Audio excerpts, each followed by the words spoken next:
Hi, everyone. Welcome to the Agent Economy, episode 4. Today, we're going to be covering the end of the blue link with some updates on Google, in particular with a focus on Google AI mode. So, excited to get into this. So, getting started, we are going to cover a little bit of history behind Google. So, obviously, a long time in market, 25 years of dominance. Google search has really been the front door of the internet since 1998. Huge amount of users using it daily, 15 billion queries per day, 91% market share, significant revenue stream for the business, and actually really the gravy train for Google, being around 225 billion coming directly from Google search in a year, and a vast amount of web pages indexed. Crazy numbers. So, yeah, lots of key stats here. Obviously, as everyone knows, Google has dominated the space for a long time. I think the key thing here is Google search has been the front door of the internet. I heard a good analogy from one of my clients actually is that it's no longer just the front door. It's the hallway, the bedroom, the kitchen, and your website now is the garden or the shed at the bottom of the garden. For a long time, the goal was really rank number one for a certain keyword and drive that traffic through to your website. Now, this is fundamentally changing and has changed with the introduction of a lot of AI capabilities in Google. So users now are persisting and retaining within those walled gardens, whether it's Google, ChatGPT, Claude. They're getting the answers directly in these platforms without actually having to visit your site. We're seeing a lot of analogies and talk about actually your site now is just a database to be used by these answer engines and search engines. So interesting developments. So I imagine you're probably hearing the same, Stephen, from some of your clients. Yeah, absolutely. And I saw this really interesting post on LinkedIn, I think a couple of days ago, which was of the Nike website, Nike website. And it had one of their trail shoes. And oh, sorry, maybe it wasn't Nike. Maybe it was another sports brand. And in it had like the product title for the product name. And then underneath it, it said something like wet trail hiking shoe. And the commentary around it was like that they were obviously trying to do some kind of not permissioning, trying to do some kind of conditioning or signaling to the models about what that product was used for because it related more to the type of query that someone was going to ask in AI versus the keyword that might have been searched for previously. And the debate that was underneath that post was all about, did it make sense to humans? And a lot of people said it looks like it should be the colorway, because we're used to seeing a product detail page, which is like product title and, some like attributes that say like the color or the size, and then maybe some description or bullet points. And that actually might not be the best way to signal and send information to these models. So then our website's going to get super confusing for humans to read if they're really well optimized for AI. I don't know. Obviously, the best thing you can probably do is find a way to do both at the same time, but we'll see how that evolves over the next few years. There's a bit of a combat in the market of, do we market to machines first and then the humans, or humans and then machines? But importantly, I think there needs to be a joined up vision of whatever that may be. But I'm definitely speaking to my clients now that it's definitely machine first, but it needs to be human readable and actually understandable by humans. But I think I saw the same example. It was like mountain footwear. I think it might That have was been it. North Face or some other brand. Yes, that was it. It was like a hiking shoe brand, wasn't it? Yeah. That's right. Terrible that I'm not able to recall the brand. Maybe they need to invest in more marketing. Yeah, more professional. Brand recall. Looking at the journey of Google, and again, this isn't anything new. This is obviously everyone uses Google, right? They understand the history of the platform, history of the company. But I think it's important to understand it's been in market for 25 years, Google search. It is the gravy train. It is the revenue driver behind Alphabet. And it has been on a consistent journey across the years. So starting with blue links, introduction of knowledge graph, featured snippets. But I think the key thing around this slide is that the pace of innovation over the last year or so has actually been huge. We're seeing huge developments in a shorter space of time. And the reason behind that is really AI, right? The introduction of AI, the introduction of LLMs and answer engines, and that change in consumer behavior and what they expect from a search engine or an answer engine. So the pace of innovation has changed dramatically, and Google were really trying to keep up to make sure they maintain that dominance and that market share.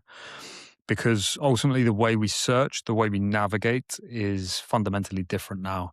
Really, ChatGPT being the catalyst back in 2022, I now use these platforms much more than I use Google. So they're ultimately having Yeah. to keep pace with the change of innovation and the new entrants, but obviously protect that significant revenue driver, which is Google search. What's really interesting about that story or journey on Google is that they acquired DeepMind, the AI company based in London, right? I can't remember exactly when, but it was quite a few years ago now. And apparently, the reason why Elon Musk funded the non-profit version OpenAI with Sam Altman back in the mid 2000s or whenever that came about, I can't remember exactly, was because he was really concerned about Google dominating in the space. So Musk actually, sort of put money in to try and create a competition, a not-for-profit competition against Google, who seemingly at that point in time were the like dominant player in AI.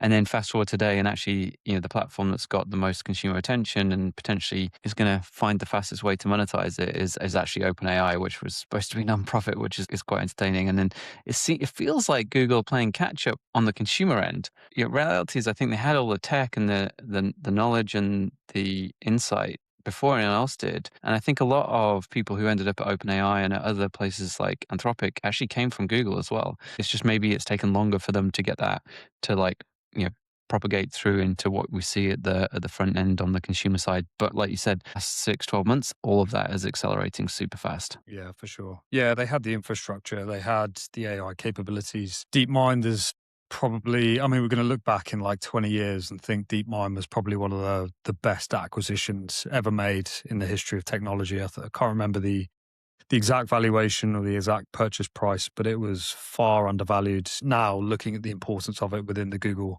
ecosystem, yeah. I fanboy Anthropic, another fanboy. I fanboy Demis. I've actually met him previously Really? when I was at Google. So I used to work a lot from 6PS, which is where DeepMind is actually based. I remember chatting to him very briefly. He explained what he was doing and asked me what I did. And I said, I sell clicks. And the conversation quickly dissipated. Well, Yeah, good guy. He's one of the like AI leaders I look at and trust, value, and yeah, I like the way he talks and the vision he has for AI going forward. Not just obviously focused on shareholder growth, but also looking at like solving big problems, right? Whether for it's sure. in medicine, whether it's in biology, physics.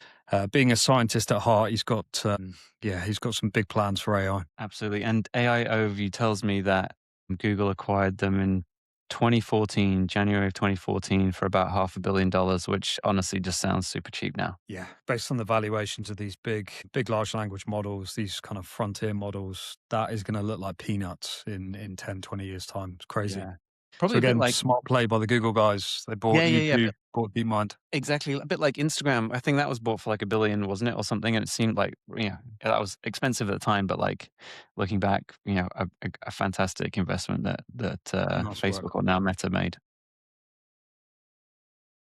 Cool. So yeah, nice segue. You obviously just used AI overviews there. I think this has actually come up with a few of my clients where they were ranking really well for some of the queries, but the introduction of AI overviews has obviously been very prominent within the SERPs. It's moved the organic listings much further down the page, which has absolutely killed clicks through to websites. AI overviews being introduced back in 2024. It's now appearing for around 50% of all queries. So definitely more informational searches, so people in market looking for answers to their queries. But that AI overviews is triggering more frequently now. And we're seeing click-through rates just be hammered across the board. Generally, the user is getting the answer directly in the AI overviews. There is no need to go through and click on that citation through to the website. So it's been a big change. And yeah, working across some of my client sets, we're seeing AI overviews being introduced and just organic traffic is depleting. And then I don't know whether you've seen it, Stephen, but if an AI overview is triggered, you can now select see more. That takes you directly into AI mode. The user's going deeper and deeper into the Google ecosystem without ever having to go to your website. So yeah, again, more changes to that AI capability and feature within search, which is only going to get stronger and stronger. Totally. And it makes me, or the mental model that I've got around it is, if you get the answer presented to you in the top of search, you then don't need to go through to that website and try and dig around and find that information. That's a productivity gain for most people, right? It's like less work and less time to get to the answer that you need. So, from my perspective, it makes total sense that they would push this out to a higher and higher percentage of queries, because my guess is that for most consumers or most users of search, this is a welcome benefit. They're seeing it as a faster way to get to the answer, which is helpful to them. So for me, that's the reason why I expect it to continue to propagate and or to continue to penetrate and actually end up being nearly all the queries that people put in, probably with the exception of the navigational ones, right, where you're just trying to find a website. That would be probably the only ones I could think that wouldn't need the AI overview to be triggered. For sure. I think if you have the best user experience, ultimately the user's going to stick with you, right? And then that offers up more revenue for you to show ads, create more auctions, and ultimately, yeah, make more money for your shareholders. So I actually find it myself personally, right? If I don't see AI overviews triggered, I get quite frustrated having to look through the links to find the answer, to navigate the web. As humans, we've adjusted very quickly to this. We want the answer straight away. Time is money. We're That's it. typically time poor. We just need the answer straight away. So if that doesn't 100%. happen, we'll go to Claude or we'll go to ChatGPT to get it. Well, two things. One, just in getting the answer about DeepMind, first I just typed in DeepMind and it gave me the website DeepMind, so like navigational, taking me to the website and the Wikipedia page, and then I put in DeepMind acquisition, and it gave me the AI overview. So actually, there's going to be a skill in trying to figure out like what extra words do you need to put in the Google search to trigger the AI overview to give you the answer that you want versus not doing that. So it's like a enhanced version of like the skill of Googling things. But it really makes me think if Google had brought that before ChatGPT launched, no one would bother with ChatGPT. But because they've done it after, then so many people have already switched. And I Yeah. was speaking to some interns at a client that I was working with just recently last week, and they were saying, and we're talking these, so these interns will be like, what, 17, 18, 19? They were like exclusively using ChatGPT, like Interesting. not Googling at all. I still have like the muscle memory of like, in the bar at the top of the browser, just like typing stuff in and triggering a search just because it's like the thing I've done for the last, 20 years. Yeah. And it'll take me a whole while, I think, to get rid of that behavior. Interesting. Yeah. I didn't realize the demographics skewed that way for the younger generation, but it makes sense. I think, yeah, obviously younger generation are quicker to adopt new technologies. So yeah, it's interesting. Yeah, and quicker to adopt. And then also, I think just higher trust in the platforms as well, which isn't necessarily a good thing. But like, I know that some research I've seen showed that the older generation, a lot less trusting and more likely to sort of, double check the answers, whereas the younger generation seemingly not so bothered. Hmm. Yeah, makes sense. Great. So we've talked a little bit about the introduction of some of the AI capabilities or features within the SERPs. I think there's been various launches throughout the last couple of years, and you're starting to see AI features and capabilities infiltrate the traditional search results. AI mode is really the big bet, I think, from the Google side. And it's one that looks as similar to the ChatGPTs and Claudes of this world. The great thing about Google is that they have the infrastructure, they have the data, things like Google Maps. People also asked, they have the Google business listings, so they can incorporate these rich data sets into effectively their version of ChatGPT. And it is, for those that aren't aware, a dedicated conversational search mode powered by Gemini, which is their frontier model. I use it quite a bit. However, I've transitioned pretty heavily into Claude now. But I think as AI mode starts to become more prominent and they start to bring in more kind of richer results, and you might have seen it, Stephen, with their web guides, which they were testing. I can definitely see myself using both, maybe AI mode from a personal standpoint and then Claude for business. So it's going to be really interesting how this looks. And where it stands today, it is currently live. You can obviously use it.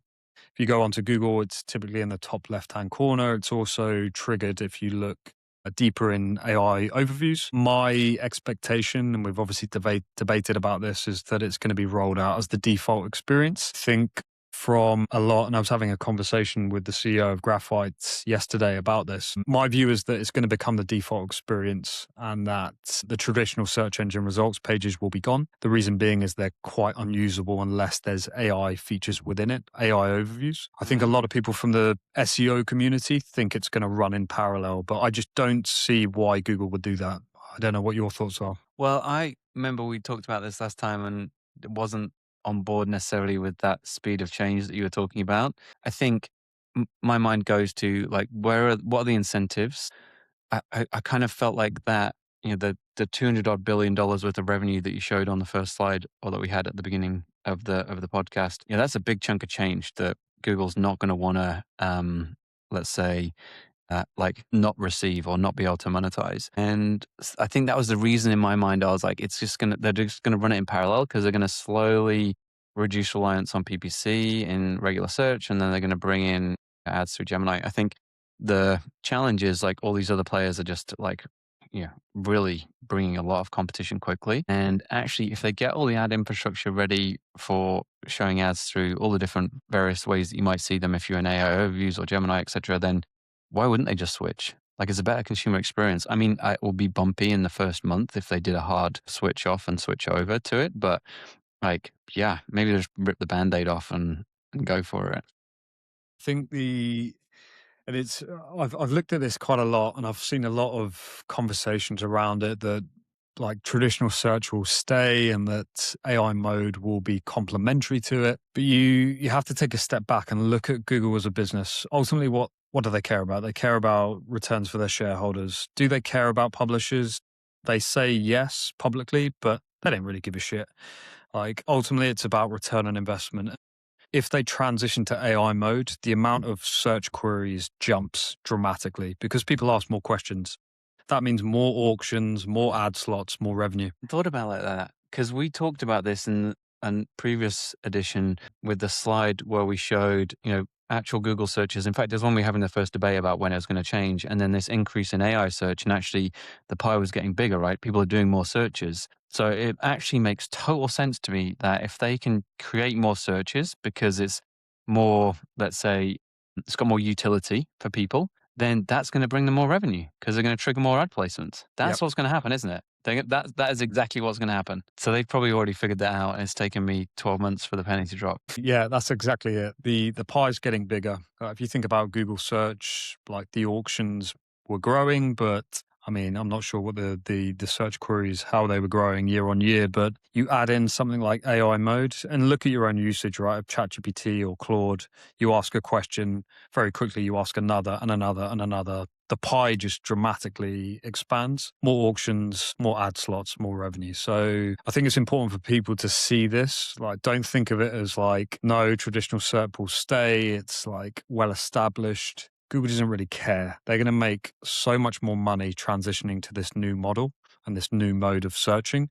It's going to be a better experience for the consumer. It's win-win on both sides. So I'm still sticking with Google I/O, big announcement. I don't think it will come into play straight away, but they want to switch as soon as possible. Actually coming on board with your way of thinking now. And I can imagine a LinkedIn post, which is like $200 billion worth of PPC revenue or ad revenue, hold my beer. And then over here, a 2 trillion worth of revenue from ads generated inside of AI overviews. Yeah, we'll see. Anyway, the bet still stands, Stephen. So we'll find Yes. out. Definitely, if you're a marketer or if you are just exploring this space, definitely sign up to Google I/O, which is May the 18th, 19th, or maybe the 19th and 20th. But take a look because I envisage there's going to be some big announcements in this space. And then it's going to be a rocky road for marketers like navigating this, but you can see the direction of travel. Let's see. Let's see how it plays out. We've covered a lot of this already, but just a stat here, a recent stat around Google searches. Historically, you rank high for your top keywords. You get that traffic through to your website. The attribution is clean. You can then correlate that directly to whatever KPIs you're tracking, whether it's revenue, conversion, leads, signups. The world we live in now is actually the default state of modern search is that more frequently, users actually get the answer without clicking through to your website. And this has increased month on month as they've developed and implemented more AI overview triggers. So still see this a lot with prospects, with clients, with just people in the industry that are hyper fixated on traffic. And I get it. Like that's what we've been doing for the last 25 years. But importantly, that is no longer going to be the case. And if you fast forward again 6 months, 12 months, clicks will be eroded, click through rates effectively going down as well. And we need to really transition to new metrics, which is tough for marketers to understand, right? Because typically, this has been a performance channel, but now we're starting to introduce new KPIs, new metrics, which it's very difficult for marketers to obviously allocate budget towards, right? But it needs to happen. Otherwise, you become invisible and irrelevant in front of your prospects and customers. And I think, these changes do come around. It's not the first time that marketers and e-commerce teams or even commercial teams selling things online or just trying to sell product to consumers have had to rethink the business model that they've got. We saw the transition when the internet first started. I'd say there was another big transition through social media selling as well that people had to adjust to in certain categories. And this is another one. And the interesting thing about these moments in time is, you know, in once everything's like locked in and a way of doing things is well known by everyone, then all the big brands like they dominate the space, and it's really hard for smaller brands, challenger brands to get in and to win share of visibility. We're in a time now where actually there is an opportunity for brands to gain a lot more visibility than they've currently got. It's also a time when big brands might lose it too. So I think on the one hand, the people who dominated, let's say, the classical way of discovering products online through search previously need to do a really good job of defending that visibility. And for brands that didn't have that visibility because they're new, they just started out, or the challengers, now's a great time to lean into this and get a lot more visibility than you might have had previously. So it's going to definitely be an interesting transition period for the next couple of years. Yeah, 100%. I think I've been advising people. There's a lot of brands out there that are putting RFPs out, which as I imagine you've probably run a few RFPs in your time, Stephen, but it can be a 3 to 6 month process. I've advised them don't bother. Cancel the RFP, just get started because that RFP that you've generated and are gathering insights for is going to be outdated in a month. So instead of running RFPs, like get involved because, like to your point, if you get involved now and start to optimize and really establish your presence in AI search, that's going to compound over the months and years. You start getting included in training data and then you just establish that share of model straight away. I've been saying to a lot of brands, it's really like a David versus Goliath moment. We're seeing definitely smaller brands eat up market share in this space.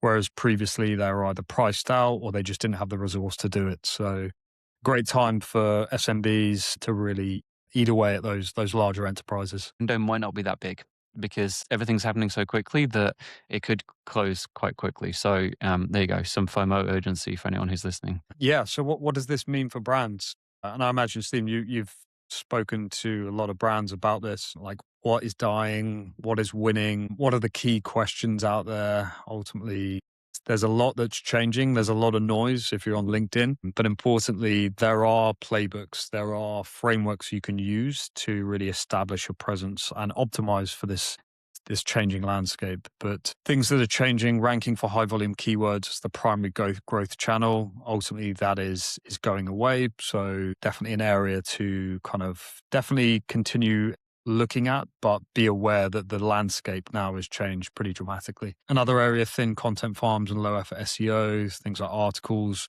Ultimately, they're going to trigger AI overviews. So if you're still optimizing to traffic, ultimately that's not a worthwhile endeavor. Have you seen any other areas across LinkedIn? Or... Yeah, I mean, there's a few things that I've picked up on recently, but to me, this like really screams, do good brand marketing. Put your brand in lots of different places, sorry, where humans and AI are going to discover it, where you've got really strong trust signals that are coming from those places, and that you're cited in a way that puts your brand and product in the right positive light. You can kind of do that with precision, whereas before it was more about trying to do lots of things everywhere. And now you can, with some of the tools that we use, tracking where these citations come from, you can actually know where to go and, where to go and act and where to go and try and have influence, which I think is really interesting and exciting. I think on that thin content, piece about like what dies. I saw something really. I've seen a few posts that were really interesting about companies that had done a massive expansion of blog content on their websites to try and optimize for AI visibility, and had gained a bunch of AI visibility in the short term. Actually, then what happened is they lost a ton of visibility within regular search. I think from spam filters or just from Google knowing that a lot of the content was AI generated. I've done this right. Yeah, what is it called? I forget. That Mount AI or something That's was right. it Yeah.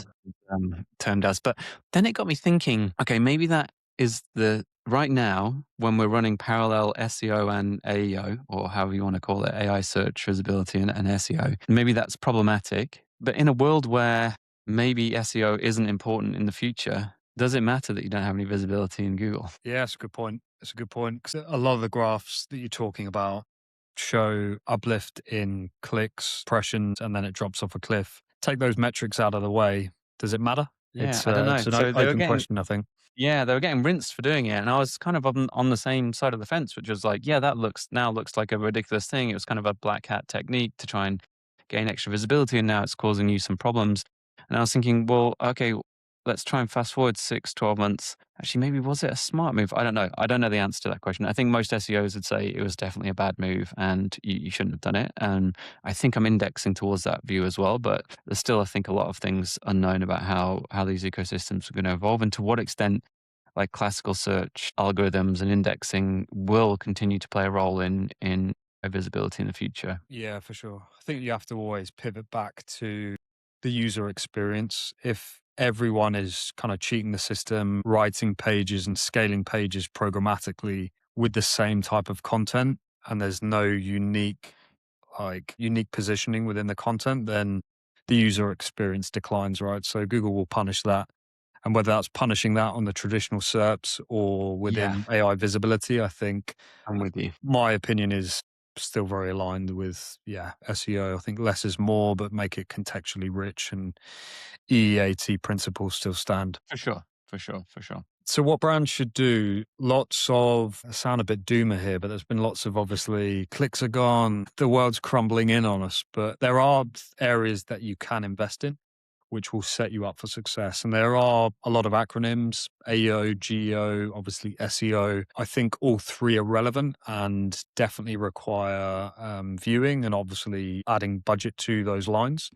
But a few areas that you can definitely look at now. So the difference between answer engine optimization, think of it like inclusion within AI overviews, for example. And there are various things you can do within that to make sure you are prevalent in that space. So things like structured data, schema markup, FAQs, EAT signals on that content. Generative engine optimization, so GEO, think of that as if you are trying to be cited and mentioned within Claude or within ChatGPT. So actually part of the response within those generative engines. And again, lots of areas here. I think the key thing I've seen again from the various communities that people are trying to test things to see what works, which is great, but they're often doing that without actually tracking across a large prompt set, which is relevant for the business. So my recommendation is try and reverse engineer the models. So run your prompts for that particular business, track your current visibility, share of models, citations, mentions, identify the sources externally, so offsite, digital PR, that are talking about you and your competitors and where the gaps are, and really look to reverse engineer that model and fill the gap with digital PR outreach, fix the technical issues or blockers that you have on your site, update existing content to make it relevant for AI search, and really optimize for this new landscape. That's been my positioning. And obviously, don't forget SEO as well. A lot of the fundamentals from an SEO standpoint carry through into AI search. So definitely don't just stop doing what you're doing, still invest in that space because it is important. Totally. And yeah, that's absolutely the message I've been giving out to brands as well, which is SEO is still important. You shouldn't, forget about SEO. And actually, for the brands that have been doing and spending a lot of time on SEO in the past, actually that means that they're most likely having quite a lot of good visibility already in AEO and GEO, like you put on the slide here in front of us. And then, so two other comments. One is Yeah, interesting you're saying, Chris, about measuring your visibility, but also citations, and then the things you can do about it, like fixing maybe some of the technical things around your site, the content on your site, and then doing that digital PR piece as well. And I think with some brands where I've done the tracking visibility, their brand might be well mentioned by AI, but their brand site actually might not be a high citation location, and quite often that's because their site technically isn't set up in a way for AI to read it well, and or they don't have the right content on there to help answer the questions. And so you get this funny dynamic where they're low in citations, but they're actually high in visibility. And obviously, if there is an opportunity to do more on their own site to make sure that actually, if some of those digital PR locations change and their visibility from those reduces, well, they've actually got the backstop of their own brand.com site. So I think like maybe the sequence and order of deciding where to invest your time and effort, you need to have done the tracking first to decide what to do, right? It's not just a case of let's follow all of these like ideas that are on the page in front of us right now. You need to do the tracking first to understand which are the right priorities. And then the question I've got for you is, you know, I'm with you. SEO still matters. Will it always matter, or does at some point it disappear? I think yeah, it's an interesting one. I mean, SEO as an acronym doesn't really make any sense anymore, right? Search engine. What is a search engine? I think some of the fundamentals that are still in there are still important, but I think we mentioned this in the previous episode. The good analogy is that SEO gets you to the final of a game, but to win the game, you have to invest in AEO and GEO. So it's a supplement to really delivering and optimizing and winning in AI search. But it's an interesting one, especially as Google transitions eventually, if they do, to AI mode. Are there going to be SEO fundamentals that they carry over, or is there going to be a new set of principles that they put out to market to brands to ultimately help them really own the space? So I think only time will tell. I think once they transition, then we'll have a better view on what that looks like. Maybe we can take a bet on how long that term continues to exist for. Yeah, SEOG. I mean, as marketers, we are not great at naming conventions and we often confuse the market. So I've just landed on AI search optimization, but I've actually seen a few more acronyms to this as well. So like Totally. AISO, AICXO, which is to do with user experience. But Yeah, I at think there some was point, we'll one. land on something. Yeah, agentic commerce, ACO, agentic commerce optimization I've seen as well. Cool. So some new ranking signals. So this is important to understand, like other areas or ultimately what Google is evaluating, whether your brand is trusted, authoritative, and a voice across the open web. So again, a lot of these carry over from traditional SEO, but it's important to really double down on each of these areas. So if you're working with a provider or you're working with an agency, some of these are key areas that you should be looking at as part of your AEO, GEO strategy. A few examples: EAT, so something which is very prevalent in SEO and traditional search, but making sure that any content is aligned with those principles. Brand mentions we've covered, structured data, so schema markups extremely important. Content depth, so making sure that the content is original, it's using your own first party data sets, it's unique and not just copying what your competitors are doing. We do a lot of work in this space. We actually bring in a lot of case studies, unique insights. We feed them into the knowledge base of our clients. We have our own model that we build around our clients. And then when we're generating content, we're feeding that with not only first party data, which is unique to the client, we're also doing deep research offsite to bolster that content as well. Another tip as well is keep an eye on the length of content. The new model iterations, some of them actually value shorter content. So instead of creating like big thought leadership pieces, which are like 5,000 words, oftentimes it's important to kind of evaluate the model's value and maybe shorten that content, make it much more richer. And then, yeah, just keep an eye on how those models adjust over time. Page experience, relevant for both, and then AI specific formats. So, key thing here is like phrasing, making sure you have direct question and then the answer appearing directly underneath it. Really, really useful for AI overviews. And that can obviously help lift your visibility across the board. Any others from your side that you've seen been working well? Well, one quick word on Amazon, because I know some people will be thinking about how to optimize there as well, specifically for Rufus visibility. And there's a couple of really interesting things on Amazon. One is Amazon tells you the category questions people ask to Rufus on the product detail page. So if you go to any product detail page on Amazon, so if you're looking at product, it'll show you the suggested questions you can ask Rufus. I think the very simple thing that brands should do is make sure those questions are answered in the bullet points, right? It's really simple. Amazon is showing you the questions that are being asked. Make sure you're answering them nice and clearly in a product detail page.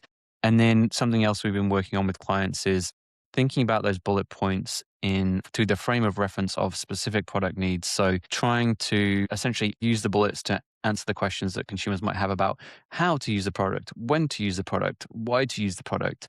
And that's all to make sure that when people ask those questions in Rufus and Rufus goes to look for the answers, it finds them there as well. There's also something cool on the Amazon detail page further down, which is near the reviews called Q&A. And Q&A can be posted by consumers on the product detail page, and brand owners can do it too. And you can actually post a whole bunch of the questions that people might ask to Rufus there, and then you as a brand get to answer them. Plus, consumers can answer them too. And as long as your brand does what it says on the tin and is like capable of doing the things that the questions are being asked about, then you'll get good answers from consumers, and that means you'll get better visibility in Rufus. So yeah, there's two, I guess, fairly straightforward things that brands selling on Amazon can think about too. Good to know. Okay, so your action plan. I think we've gone over a few of these, but audit your AI visibility. Really look to reverse engineer the models, run the prompts which are relevant for your business, and understand the gaps. Invest in that authoritative content. So, again, look at what that landscape looks like and whether it's content on your own site or through that third party ecosystem. Investing in digital PR is definitely important. Schema markup, another big area that maybe has been left within the SEO realm, but actually super important for AI search. Third-party presence we've covered, PR, industry publications, Wikipedia forums. Don't just invest in Reddit because you've heard it's the thing to do. Run the prompts, identify what are the third-party sources for your industry and for your brand and your competitors, and double down in those spaces. Track share of voice in AI. And ultimately, don't wait. We've said this already. It's now is the time to action because you do efforts here, it will compound over time and you'll really dominate this space. Two quick Cool. things, Chris, if I can, on the last slide. Just Sure. couple quick comments. I think on the audit your AI visibility, for sure. Like first thing, you can just go and ask the models yourself if you're worried or interested to know what they think about your brand or service. So you can go do that. I think what everyone needs to know is that these models are probabilistic, so they give different answers each time, and also they'll, to a certain extent, answer differently based on your chat history and what they know about you too. So that's why actually it's important to use these tools which can do that at scale and give you essentially like probability weighted answers to whether or not you have visibility. You're in the answer 80% of the time or 90% of the time, and on average you're in first or second positions. I think that's important for people to know. And then you mentioned about schema and SEO. I think what's interesting there is, most brands have done a little bit of that, but probably it wasn't top of the priority list the last couple of years because it just became a pay to play game. So actually doing the hard work there didn't really yield any fantastic results for a lot of brands.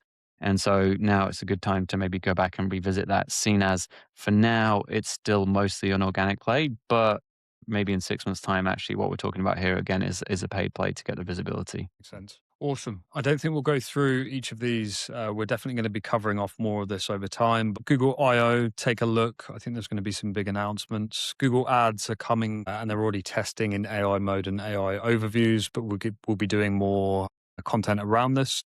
The multi-engine world, it's not just Google now. There are significant search volumes and prompts happening across other ecosystems, ChatGPT, Claude, etc. So it's important to measure across that multi-engine world.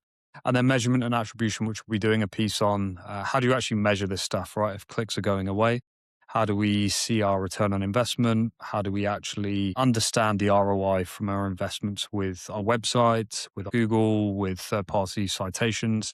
So we'll be doing a piece on that as well. So yeah, been a pleasure. We'll cover off more in episode 5 and we'll see you at the next one. Look forward to it. Cheers, Stephen. Catch you in a bit.